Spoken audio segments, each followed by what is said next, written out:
Hello student, welcome to my Prayas channel. आपका इस channel पे स्वागत है। आज हम एनसीईआरटी सार संग्रह में फिजिक्स को पढ़ेंगे और पहले से भी पढ़ रहे थे स्टूडेंट फिजिक्स से।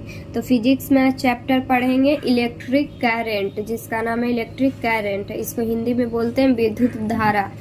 तो देखेंगे स्टूडेंट कि इसमें क्या क्या क्वेश्चन बनता है और इसमें क्या क्या पढ़ने का है। तो ये वीडियो सभी एग्ज़ाम के लिए इम्पॉर्टेंट है। बीपीएससी टीचर या बीपीएससी का कोई भी एग्ज़ाम हो या अदर कोई कम्पिटिटिव एग्ज़ाम हो, सभी के लिए काफ़ी इम्पॉर्टेंट है ये वीडियो।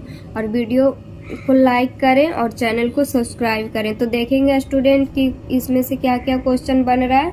हम लोग का चैप्टर था इलेक्ट्रिक करंट। तो इसमें फर्स्ट क्वेश्चन है स्टूडेंट, हैलोजन लैंप का तंतु किस मिश्र धातु से निर्मित होता है। जो हैलोजन लैंप होता है इसका तंतु किस मिश्र धातु से निर्मित होता है। तो टंगस्टन एवं सोडियम। 1 किलोवाट का मान कितना होता है। तो 1 किलोवाट का मान 3.6 गुना 10⁻⁶ जूल। ये क्वेश्चन पहले भी एग्जाम में पूछा गया है बीपीएससी के एग्जाम में स्टूडेंट, इसलिए ये काफ़ी इम्पॉर्टेंट है क्योंकि 1 किलोवाट का मान होता है 3.6 गुना 10⁻⁶ जूल। आगे देखेंगे, जलते हुए बल्ब के तंतु का तापमान कितना होता है। जो बल्ब जब जलते रहता है तो इसका तंतु का तापमान कितना होता है। तो 2000 डिग्री सेल्सियस से 2500 डिग्री सेल्सियस। नेक्स्ट देखेंगे, बिजली के बल्ब की तुलना में फ्लोरेसेंट ट्यूब विद्युत ऊर्जा का प्रकाश ऊर्जा में अधिक मात्रा में परिवर्तन करती है। क्या बोल रहा है स्टूडेंट कि बिजली के बल्ब की तुलना में फ्लोरेसेंट ट्यूब विद्युत ऊर्जा का प्रकाश ऊर्जा में अधिक मात्रा में परिवर्तन करती है, इसीलिए बिजली के बल्ब की तुलना में फ्लोरेसेंट ट्यूब का अधिक उपयोग किया जाता है। फ्यूज में प्रयुक्त होने वाली तार की क्या विशेषता होती है। तो उच्च प्रतिरोधक शक्ति तथा निम्न गलनांक। जो फ्यूज में जो तार यूज किया जाता है उसकी क्या विशेषता होती है। तो उच्च प्रतिरोधक शक्ति तथा निम्न गलनांक। नेक्स्ट देखेंगे, विद्युत बल्ब का तंतु किस धातु से निर्मित होता है। तो टंगस्टन से निर्मित होता है। स्टोरेज बैटरी को चार्ज करने हेतु किस धारा की आवश्यकता होती है। तो दिष्ट धारा की। इसको इंग्लिश में बोलते हैं डायरेक्ट करंट।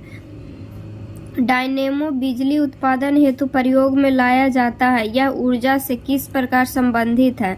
तो डायनेमो जो है बिजली उत्पादन हेतु प्रयोग में लाया जाता है और ये ऊर्जा से किस प्रकार संबंधित है। तो यह यांत्रिक ऊर्जा को विद्युत ऊर्जा में परिवर्तित करता है। नेक्स्ट देखेंगे, कम वोल्टेज पर कार्य करने पर विद्युत मोटर जल जाते हैं क्योंकि वे अधिक विद्युत धारा खींचते हैं जो वोल्टेज के प्रतिलोमानुपाती होती है, इन्वर्सली प्रोपोर्शनल जिसको बोलते हैं।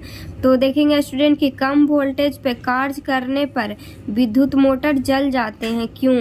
क्योंकि वे अधिक विद्युत धारा जो है खींचते हैं और जो वोल्टेज के इन्वर्सली प्रोपोर्शनल होती है।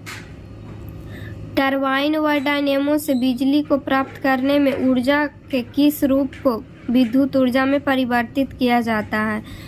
टरबाइन व जो डायनेमो होता है इससे बिजली को प्राप्त करने में ऊर्जा को किस रूप में विद्युत ऊर्जा में परिवर्तित किया जाता है। तो यांत्रिक ऊर्जा में, जिसको इंग्लिश में बोलते हैं मैकेनिकल एनर्जी। घर में सुरक्षित विद्युत सप्लाई, जिसको बोलते हैं सेफ पावर सप्लाई के लिए उपयोग में लाए जाने वाले फ्यूज तार निम्न गलनांक वाली धातु से निर्मित होते हैं।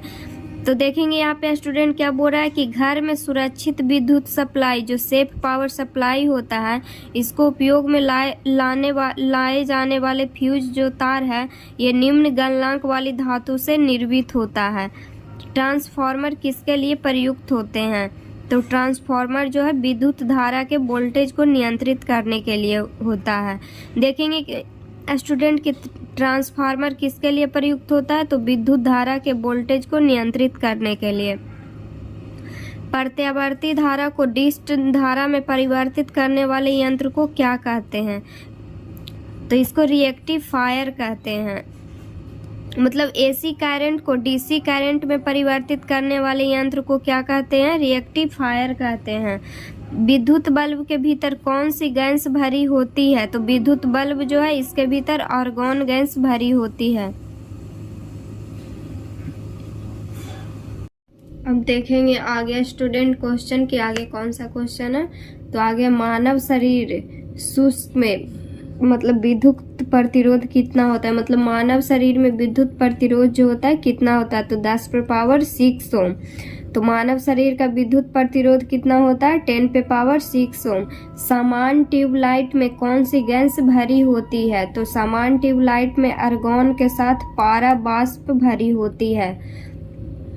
तो इसमें देखेंगे स्टूडेंट की जो नॉर्मल जो ट्यूबलाइट होता है उसमें कौन सी गैस भरी होती है? तो आर्गन के साथ पारा वाष्प भरी होती है। प्रतिदीप्त बल्ब में कौन सी गैस भरी होती है? तो प्रतिदीप्त जो बल्ब होता है उसमें मरकरी और नियॉन भरा होता है।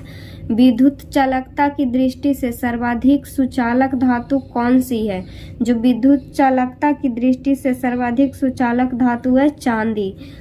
पृथ्वी के विभव को शून्य माना जाता है क्योंकि पृथ्वी से कोई आवेश लेने या देने पर इसके विभव में कोई परिवर्तन नहीं होता है। तो इसको फिर से देखेंगे स्टूडेंट कि पृथ्वी के विभव को शून्य माना जाता है। क्यों? क्योंकि पृथ्वी से कोई आवेश लेने या देने पर इसके विभव में कोई परिवर्तन नहीं होता है। अब आगे देखेंगे आर प्रतिरोध वाले एक तार को पिघलाकर उसकी आधी लंबाई के तार में ढाला जाता है। मतलब आर प्रतिरोध का एक तार को पिघलाएंगे और उसकी आधी लंबाई के तार में ढालेंगे तो नया जो तार होगा, तार का नया प्रतिरोध क्या होगा? तो R/4 होगा।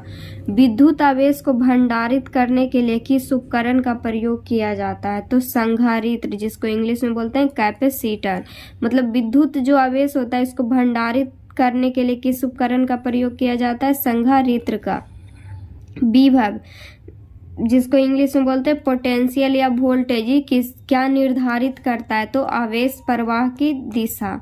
विभव जो होता है क्या निर्धारित करता है? आवेश प्रवाह की दिशा को निर्धारित करता है।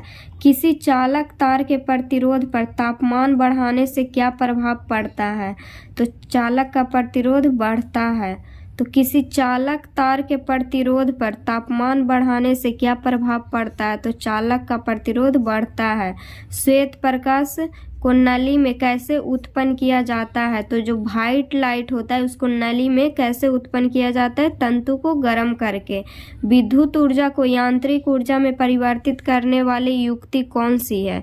तो जो विद्युत ऊर्जा है, विद्युत ऊर्जा को यांत्रिक ऊर्जा में परिवर्तित करने वाली युक्ति है विद्युत मोटर।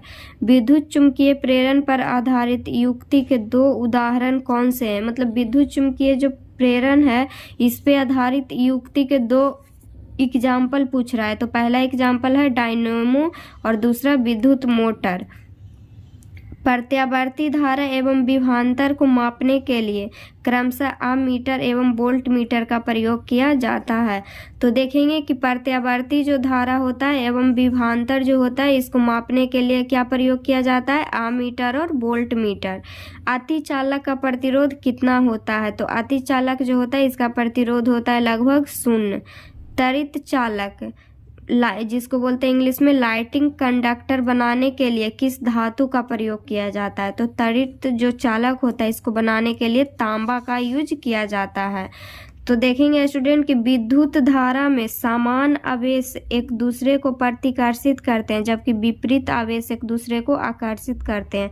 तो इससे यही समझेंगे जो विद्युत धारा में जो समान आवेश होता है, जैसे चार्ज होता है प्लस प्लस, तो एक समान हो गया तो एक दूसरे को प्रतिकर्षित करेंगे। लेकिन जबकि विपरीत आवेश जैसे एक प्लस हो गया एक माइनस हो गया तो एक दूसरे को आकर्षित करेंगे। तो आज इतना ही है स्टूडेंट, कल पढ़ेंगे अगला चैप्टर।